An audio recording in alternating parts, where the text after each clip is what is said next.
Esse é seu guia definitivo de como usar, ó, uma air fryer. Isso aí. Primeiro, desliga. Primeiro a gente precisa entender uma coisa. Eu tenho um vídeo bem antigo daqui em que eu solucionava muitas das dúvidas. Em compensa, mesmo assim, as pessoas ainda têm muitas dúvidas sobre air fryer. Então, aqui eu tô resolvendo fazer um segundo vídeo para a gente entender um pouquinho mais e como funciona isso aqui. Que não precisa ser da Oster não, tá? Pode ser qualquer uma outra. Mas uma coisa você tem que entender. Para usar uma air fryer, precisa saber cozinhar. Precisa saber usar forno. Isso é muito importante. Eu quero jogar aqui, né, dar uma carteirada aqui. Porra, sempre tem que ter um barulho. Eu quero dar uma carteirada aqui porque eu acho importante que quando eu faço os vídeos é porque eu tenho conhecimento de causa. Não é porque eu tirei dos meus glúteos. Não, eu tenho conhecimento. Então, tem muita gente que faz perguntas aleatórias ou críticas aleatórias que não tem o menor sentido nem fundamento. E não que eu esteja preocupado, alguma coisa preocupada com eles, não. Mas é porque tem alguma outra pessoa que tenha boa alma, que não consiga perceber, vai ler o comentário desse infeliz e vai acabar entendendo aquele comentário desse infeliz como verdade. Então, assim, eu uso forno combinado desde que eu comecei a trabalhar profissionalmente em cozinha. E isso eu parei de cozinhar profissionalmente tem 3 anos. Então, eu usei forno combinado durante 23 anos da minha vida. Eu fiquei numa cozinha usando forno combinado. O que é um forno combinado? É um forno que ele vai usar funções combinadas. Antigamente, era muito caro a função vapor. Então, era muito comum você ter fornos combinados que não tinham a função vapor. E aí você fica aqui um certo critério técnico, porque o forno combinado ele tem que ter a função vapor. E quando o forno não é combinado, ele é um forno tubular. Mas de qualquer forma, é tudo um forno movido a o quê? A temperatura movida à força do vento. Ou seja, você tem um vento aqui que vai aquecer, vai ser aquecido e o vento vai cozinhar o alimento, assar o alimento. Então, isso é muito importante para você entender que nessas air fryers ou em qualquer forno que o ar vá assar o alimento, tem uma característica principal, que é ele vai assar por desidratação. Ele vai sempre desidratar o alimento porque ele vai secar o alimento, vai passar um ar quente ali e vai secar. Isso é muito importante para você entender que... outro detalhe aqui, tá? Esse vídeo não tem roteiro. Eu estou fazendo sem roteiro, estou fazendo na minha cabeça, porque ao longo desse tempo todo, desse ato, desse primeiro vídeo que eu fiz, muitas dúvidas passaram. Muitas dúvidas chegaram até mim. Dúvidas que, se a pessoa tivesse um conhecimento um pouco maior de cozinha, ela saberia responder. E aqui eu não estou falando que é para a pessoa tem que saber cozinhar ou é obrigado a saber fazer tudo. Não, aqui eu só estou falando que você, para entender esse garoto aqui, você tem que saber cozinhar, de qualquer forma. Tem que saber. Então, geralmente, você tem 2 tipos de pessoas que não sabem usar air fryer.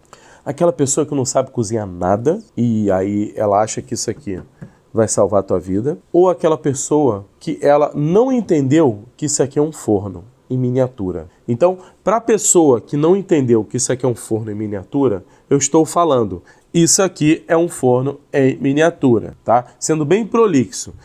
Então, por ser um forno em miniatura, eu vou repetir pela 1000ª, 200ª, 90ª vez, tá? Ele consegue preservar caloria, produzir caloria de forma muito mais otimizada que um forno de não sei quantos 1000 litros que é da nossa casa normal. Porque o forno de 100, 120 litros é um troço absurdo de grande. E aí ele tem que preservar a caloria de todo o ambiente. Já não, olha o espaço da câmara aqui, ó. Tem 12 litros, a câmara é pequena. Então, manter a caloria aqui do ar circulante é muito menor do que você manter em um forno. Aqui você tem uma ventoinha e um mecanismo de aquecedor, igual de chuveiro elétrico. E acabou. O que a gente tem aqui é uma controladora, uma base controladora, que isso que vai fazer a grande diferença. É a base controladora que vai controlar a temperatura. Só isso. Acabou. Tá? Não tem mais o que fazer. ele acaba sendo muito mais eficiente energeticamente falando, mesmo quando você vai fazer comparações absurdas. Então, quando eu vou fazer comparação, tem que ser plausível. Porque, por exemplo, mas você faz tomate seco nesse forno, fica 5 horas o tomate cozinhando nesse forno, vai gastar uma luz absurda. Sim, vai gastar. O mesmo, gastaria tanto gás se eu estivesse fazendo no forno normal. Aliás, gastaria mais gás. Então, a comparação tem que ser preparação de forno versus preparação de air fryer, senão não faz sentido. Então é muito mais barato eu fazer um tomate seco numa air fryer do que eu fazer tomate seco no forno. Agora, é óbvio, no forno eu faço uma quantidade absurda de comida. Aqui é limitado pelo espaço. Então, se você tem um espaço limitante e você quer fazer tomate seco somente nesse espaço, ok, é válido. Agora, se você quiser fazer 2, 3, 4, aqui só consigo fazer 1 a 2 quilos de tomate seco, tá? Nele aqui. Já no forno eu consigo fazer 5, 10 quilos de tomate seco. Então, é óbvio que se eu quiser fazer uma grande quantidade, eu vou ter que usar um lugar maior. Mas se eu só quiser fazer aquilo, eu vou fazer aquilo. Agora, tem um detalhe principal. O forno a gás, o controlador de temperatura dele é muito ruim. Hoje você tem umas controladoras modernas que até facilitam, mas o gás ele nunca vai ser o eletrônico. Por não ser eletrônico, a controladora é deficitária. O controle térmico no forno a gás é ruim. Então, há de se ter, a não ser que você tenha um forno a gás específico com controle de temperatura, o que o forno de cozinha de casa não é. Por exemplo, desidratadoras industriais, mas geralmente são elétricas, mas algumas assim a gás, que você tem um controlador muito bom, mas aí é um forno feito para desidratação. Então assim, essa garota aqui é muito mais econômica, independente do que seja. Agora, você tem que comparar banana com banana, não pode comparar banana com abacaxi, porque não vai conseguir. É óbvio que a comparação é desleal. Então, e aí a gente entra no tópico, comparações de fritura versus forno. Nunca vai dar certo, nunca. A comparação é digna, é válida, mas ela vai até a segunda página. Você não consegue fazer uma comparação 100% absoluta de uma batata frita para uma batata assada aqui. É desleal a comparação. Então aí a gente entra num segundo tópico, que é os diferentes tipos de calores que as cocções vão me oferecer. Então a gente tem 2 tipos de calor, o calor úmido e o calor seco. O calor úmido, ele pode vir por gorduras, fritando, por imersão, ou pode ser por calor seco, que é o calor do forno, ou seja, ar, ou então, no forno que também tem ar, mas não tem uma turbina batendo em cima do alimento. Então, todo o calor seco vai secar. Todo calor úmido vai dar umidade. Então, se eu estou fritando, eu estou dando umidade. Se eu estou assando, eu estou tirando umidade. Então, a fritura vai ficar diferente. A batata assada aqui vai ficar diferente da batata frita de verdade. Então, é óbvio que vai ficar diferente. Aqui você tem que simplesmente aceitar que são preparações diferentes de batata. E fim, acabou a comparação aí, tá? Se ela é mais gostosa ou não, não. São preparações diferentes. E é isso que a gente tem que aceitar. Então, assim, a gente vai entrar agora numa questão que é mais técnica. Isso aqui não tem roteiro. Isso aqui também não tem manual. Apesar daqui ter um monte de instrução, isso aqui não tem roteiro. Por quê? O roteiro quem faz é o cozinheiro. Se a preparação exige crosta, ela vai ser de uma maneira. Se você tem muita comida para fazer e a airfryer é pequena, vai demandar uma outra estrutura. Então, vamos citar aqui um exemplo. Se eu quero grelhar, eu vou botar o bife aqui, ou o frango aqui. Eu sempre vou usar 200 graus, sempre, para tudo. Se eu quero grelhar brócolis, eu vou usar 200 graus. Se eu quero grelhar abobrinha, eu vou colocar 200 graus. Se eu quero grelhar cenoura, eu vou colocar 200 graus. Se eu quero grelhar carne, eu vou colocar 200 graus. E eu vou colocar nessa última prateleira. Por quê? Ou na primeira, né? Porque é aqui, ó, que vai estar em contato com o ar. Ela vai estar quase aqui, ó, colando com o ar. E aí, aquele teu franguinho grelhado aqui, ele vai estar ó, bem direto com o ar, e você vai conseguir fazer uma crosta muito bonitinha. Então, se eu quero grelhar, eu sempre vou colocar na parte de cima. Ah, mas se eu estou grelhando uma quantidade de frango que não cabe aqui, porque aqui cabe 3, 4 frangos no máximo, 4 peitos de frango. 1, 2, 3 e o 4 aqui. E mesmo assim, apertado. Então, eu quero fazer mais. Não tem importância. Eu vou colocar na última prateleira. E o que vai acontecer? Isso para tudo. O que vai acontecer? Aqui vai formar uma barreira. O frango aqui vai formar uma barreira e vai impedir que o calor, que o ar passe para cá. Vai passar? Óbvio que vai, porque isso aqui está tudo a 200 graus. Só que aqui não vai passar, não vai entrar um vento batendo direto, porque ele vai estar enclausurado aqui. Quando isso acontece, aqui cozinha. Então você tem que ser sagaz para entender a hora de pegar esse garoto, trocar a bandeja. Ou seja, o frango que estava aqui embaixo foi para cima e o frango que estava aqui em cima foi para baixo. Isso aqui não vai te dizer. Nunca vai te dizer. O que vai te dizer isso é você mesmo, ou você olhando. Então, em geral, a gente tem, para grelhar bifes e frangos, 5 minutos. 5 a 10 minutos. 5 minutos de cada lado. Então, você vai fazer 10 minutos. Ah, mas na frigideira é mais rápido. Claro, frigideira é mais rápido. Você está fazendo diferente, você está adicionando óleo, você está adicionando um monte de coisa, você está adicionando... Tem uma chama embaixo, então vai ficar diferente. Então, sem comparações.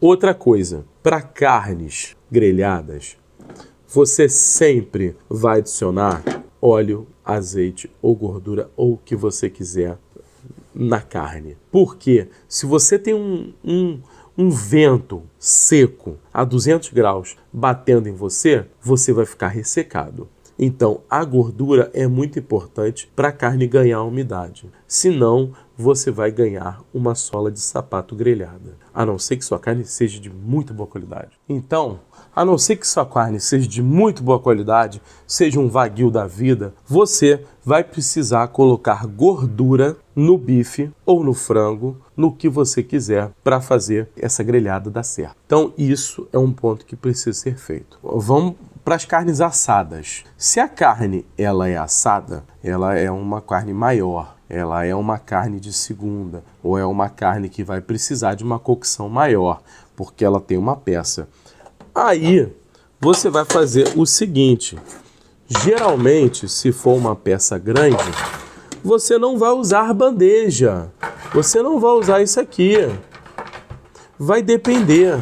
Então, se eu tenho um vídeo, por exemplo, de costela que eu coloco aqui embaixo, você vai colocar o mais baixo possível, que é para você fazer com que todo o ar circule dentro aqui do ambiente e poder pegar toda essa carne grande. Isso é importante você entender. Agora, eu posso fazer carne assada também? Aguarde, por favor. Voltei. Agora, eu posso fazer carne assada também aqui, ó, nesse espeto de frango. Lembra do nosso espetinho de frango? Isso aí? Pô, eu já... Ó, tem um detalhe. Um dos melhores frangos assados que eu já fiz na minha vida foi numa airfryer. Por quê? A gente vai entrar no tópico agora dos assados. Em se tratando de assados, isso aqui é imbatível. Porque a gente tem um lugar pequeno, proporcional ao tamanho da carne. Você vê, a carne está aqui. Proporcional ao tamanho da carne, num lugar pequeno, onde circula ar de maneira controlada por temperatura digital. E isso faz com que você consiga um ambiente perfeito para você simular aquilo que você está assando. Então, de uma maneira geral, assados, a airfryer é imbatível. Imbatível. Você só precisa saber fazer a carne que você sabe fazer no forno. É a mesma coisa. Não muda a receita. Um frango assado de forno vai ser feito da mesma maneira de um frango assado na airfryer. Então não tem receita diferente. O que tem é técnica. Você precisa entender que sempre tem uma obra desgraçada nessa cidade. Puta... Obrigado. O que você precisa entender? O que a gente faz no forno? O que a gente faz quando você vai botar, por exemplo, um frango passar? Você bota em temperatura média, temperatura baixa, e aí depois de 1 hora, ele assando temperatura baixa, você vai colocar na temperatura alta para ele formar crosta. Aqui também. Então você vai ligar seu franguinho a 160, 150 graus. Aqui assa mais rápido, porque a temperatura é pequena e também porque tem o ar circulando. Então aqui assa um pouco mais rápido. Você vai botar ele, né, os seus 40 minutos, assando ali a 150 graus. Para depois pegar, depois que você jogou a 40 minutos, para depois pegar e jogar a 200, para você terminar de fazer crosta. Isso não muda, é igual daqui para o forno. A diferença é que o forno você gira a manivela, aqui você tem que apertar botão. Agora, eu posso colocar a carne assada aqui também. Eu posso fazer aquela carne assada, furar e colocar aqui, ó. E ela vai ficar girando aqui. Isso também é feito. Isso aqui não é só para frango. Isso foi feito para frango. Mas isso aqui não é só para frango. Entendam. Aqui também pode, ó. Você também pode furar a coxa, trepassar a coxa e fazer várias coxas aqui também. Isso é tranquilo. Agora, isso aqui é uma coisa, ó. Tem um outro vídeo que eu tenho sobre isso aqui. Ninguém consegue colocar isso aqui no lugar. O manual não explica como colocar isso aqui. Então, você tá vendo? Ó, aqui tem esse duplo aqui, né? Esse duplo entradinho aqui. Que vai entrar, ó, aqui, encaixado. Então, ó, esse duplo aqui, esse garoto aqui duplo aqui, ele vai entrar nesse abaulamento aqui. Eu tenho um vídeo que eu boto mais perto. Ele vai entrar nesse abaulamento aqui e você só encaixa, ó. E é muito importante que ele tem que ficar, ó, aqui bonitinho nessa entradinha aqui, que ele tem uma curvinha, porque senão não gira, ó. Tá vendo? Tem que ficar na curvinha para ele girar. Então essa coisinha aqui pequenininha aqui é para girar. Cala a boca. Vamos voltar para cá. Vou perder minhas peças. Pois bem, agora vamos a um tópico polêmico que eu acho interessante a gente abordar. O uso do cesto. Cara, eu acho isso aqui uma invenção do cacete. Isso aqui é muito bom. Isso aqui faz uma das melhores frango grelhado. Isso aqui faz os melhores drumetes que eu já fiz em fornos. Isso aqui é perfeito, porque isso aqui faz com que ele fique girando. A batata assada, a batata rústica aqui também fica maravilhoso. O salgadinho em geral, dependendo do salgadinho, fica maravilhoso aqui, porque ele fica, ó, girando e com isso ele vai sempre virando. Só que tem um detalhe muito importante que o fabricante não explica. Fator tempo. Se eu coloco uma batata para assar aqui, batata rústica, cortada de maneira rústica, né? Se eu coloco para assar aqui, uma bonitinha, uma do lado da outra, assim, né? Assim, uma do lado da outra, bonitinha, assim. E botei para assar aqui, fechei, vai ter um tempo. Geralmente em torno de 30 minutos, tá? Eu consigo assar. Se eu passo ela para cá, o tempo aumenta. Vai para 45, 50 minutos. É o tempo mínimo que eu faço, que eu consigo fazer isso aqui. Demora mais, sim, isso a 200 graus. Por quê? Porque você... Olha só como é que é esse cesto, tá vendo? Então, se você tem dificuldade para me ver, ele girando, o ar também tem dificuldade para passar aqui dentro. E se o ar tem dificuldade para passar aqui dentro, ele também vai demorar mais para assar. Só que tem um detalhe, por o ar não passar por tanta facilidade aqui dentro, ele não resseca tanto o alimento. Então, se eu fizer uma drumete aqui versus uma drumete aqui, a daqui vai sair muito mais ressecada do que a daqui. E a daqui vai estar muito mais tenra, muito mais saborosa do que essa daqui. Só que tem um detalhe. Aqui a drumete sai a 40 minutos. Aqui a drumete sai no mínimo a 50, 60. 50, 60. Então, esse fator tempo é preciso contar. Não por causa do dinheiro, mas é por causa do tempo mesmo. Porque se você não consegue programar. Então, essa parte é muito importante. Bolos. Bolos em geral, bolos, pudins e coisas em geral. Dá para fazer aqui? Sim, dá. Mesma coisa. A diferença é que no bolo você precisa de uma forma que seja pequena o suficiente para entrar aqui. Geralmente não tem, então você vai ter que adaptar. A minha eu adaptei. Então, ó, se você quiser usar bolo aqui, tem um detalhe. Aqui, a minha forma eu tive que amassar, porque senão ela não entrava. Isso aqui é gambiarra minha. Cabe agora em qualquer lugar. Então, se eu for fazer bolo, eu vou colocar aqui embaixo, que é para fazer com que o ar circule bastante, tá? E fique um bolo, quer dizer, o bolo ele precisa de ar circulando.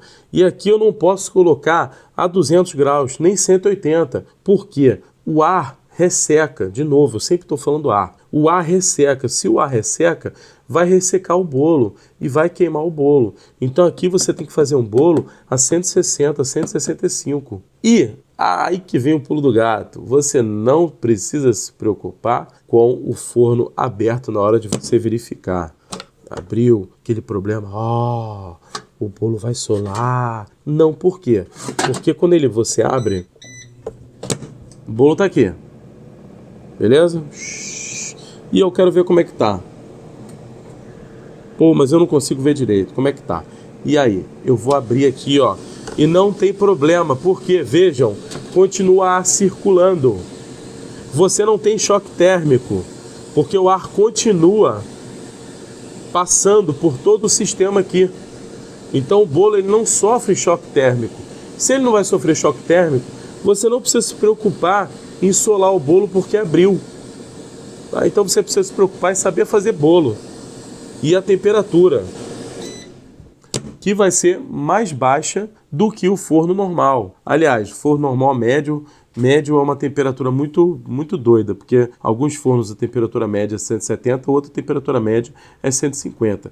Então aqui eu gosto de trabalhar em bolo, eu gosto de trabalhar a 160 graus. E aí o tempo geralmente é 30 minutos. Eu consigo também, tá vendo, ó? Aqui, ó. Por que eu peguei essa forma aqui? Para vocês entenderem, ó. Não cabe. Se você quiser usar, vai ter que fazer o quê, ó? Dobrar essas hastes aqui com alicate. Aí você dobra, ó. Vou dobrar aqui. Aí, dobrei. E você consegue usar. Mas para isso você vai ter que medir a forma para ficar perfeita, tá? Então, nessa forma, vou botar aqui a medição na tela do tamanho da forma. E aí você consegue usar, ó, tanto em cima quanto embaixo.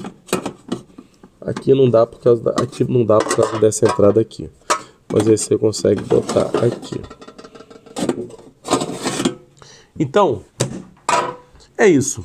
Se você ficou até o final desse vídeo, pelo amor de Deus, dá aquele joinha, compartilha, porque esse é um vídeo longo. Todas as informações que eu tirei aqui são informações baseadas na culinária, em tudo que eu faço. Não tem nada tirado do além, tá? Não tem constelação familiar, não tem bagulho, não tem invenção. Aqui é tudo prática, tentativa e erro, muito erro e muito acerto também. Então, se você chegou até o final, compartilhe esse vídeo, porque se você não sabe usar isso aqui, aprenda e entenda que isso aqui é um forno. Outra coisa, como limpar isso aqui? Se você vê um youtuber, isso aqui limpinho, bonitinho, novo, 0 km, você pode ter certeza, o cara não usa este troço. Ele não usa air fryer. Ah, mas por que você está falando isso? Porque este bicho aqui é um dos piores fornos que eu já usei na minha vida para limpar. É o pior. É um dos piores. Essa grade aqui é horrorosa para limpar. Se você passa a bucha se destrói aqui e você não consegue usar. Você não consegue limpar. Então você precisa sempre limpar com uma escova de cerda dura, para fazer mesmo trabalho manual. Então você precisa disso. E isso dá trabalho. Limpar esse troço dá muito trabalho. Então se você vê um cara com isso aqui usando tá limpinho, você pode ter certeza, o cara não usa. Só tá fazendo um vídeo ou outro, uma vez por mês, uma vez por ano, e aí só no videozinho. Porque se você usa aqui no dia a dia, ele vai ficar sujo. Até porque o próprio ar contém gordura. E o ar contém gordura, ele vai ali sujando as paredes e tem lugar ali que você não consegue limpar. Tá? Por exemplo, aqui, esse mecanismo aqui do vidro. Para tirar isso aqui, é uma...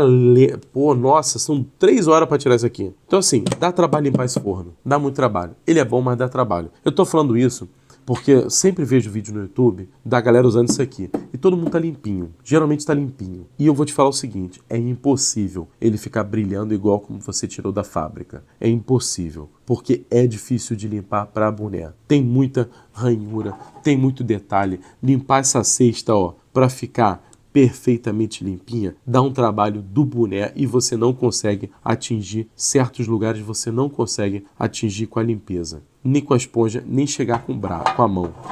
Então é isso, valeu. Se vocês tiverem alguma dúvida sobre airfryer, pode mandar. Se quiser uma preparação específica também, podem falar. Como eu falei, para mim é um pouco mais complexo pensar em algum roteiro, porque para mim isso é um forno e eu uso isso há 20 anos. Então é diferente o meu compreendimento disso do que uma pessoa doméstica vai ter. Então eu sei que isso aqui tem dificuldade de usar. Eu sei que tem certa dificuldade para usar. E é normal ter dificuldade. Então se está com dificuldade, pergunta. E geralmente a Oster não responde. Então, se quiser uma preparação específica, pode mandar. Muito obrigado, valeu. E vamos usar essa garota aqui, porque ela é muito boa e, pô, faz comida muito bem e facilita a vida. Facilita muito a vida. Valeu.